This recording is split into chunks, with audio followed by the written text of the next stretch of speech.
Talk 64. News of someone's death was brought to Sri Bhagwan. He said, "Good. The dead are indeed happy. They have got rid of the troublesome overgrowth, the body. The dead man doesn't grieve. The survivors grieve for the man who is dead. Do men fear sleep? On the contrary, sleep is courted, and on waking up, every man says that he slept happily. One prepares the bed for sound sleep. Sleep is temporary death. Death is longer sleep. If the man dies while yet alive, he need not grieve over others' death. One's existence is evident with or without the body, as in waking, dream, and sleep. Then why should one desire continuance of the bodily shackles?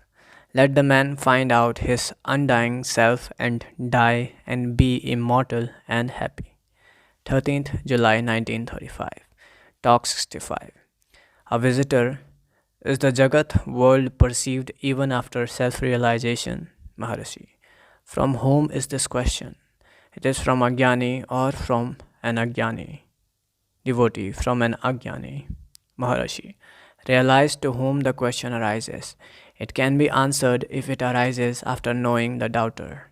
Can the Jagat or the body say that it is, or does the seeker say that the Jagat or the body is? The seer must be there to see the objects. Find out the seer first. Why worry yourself now with what will be in the hereafter? Sri Bhagwan continued, what does it matter if the Jagat is perceived or not perceived? Have you lost anything by your perception of Jagat now? Or do you gain anything where there is no such perception in your deep sleep?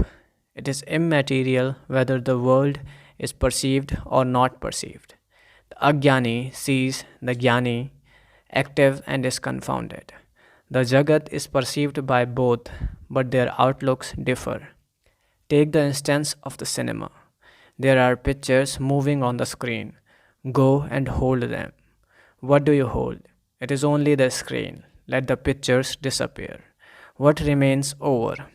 The screen again, so also the hair. Even when the world appears, see to whom it appears. Hold the substratum of the eye. After the substratum is held, what does it matter if the world appears or disappear? The Ajnani takes the world to be real, whereas the Jnani sees it only as the manifestation of the self. It is immaterial if the self manifests itself or ceases to do so. 15th July 1935. Talk 66.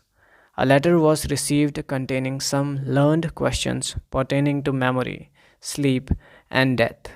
It looked at first sight that they were cogent yet baffling to answer. But when the master was approached on the subject, he disentangled the skein very nicely, pointing out that all such confusion was due to the non-differentiation of the real I from the false I. The attributes and modes pertain to the latter and not to the former. One's efforts are directed only to remove one's ignorance. Afterwards, they cease, and the real self is found to be always there. No effort is needed to remain as the self.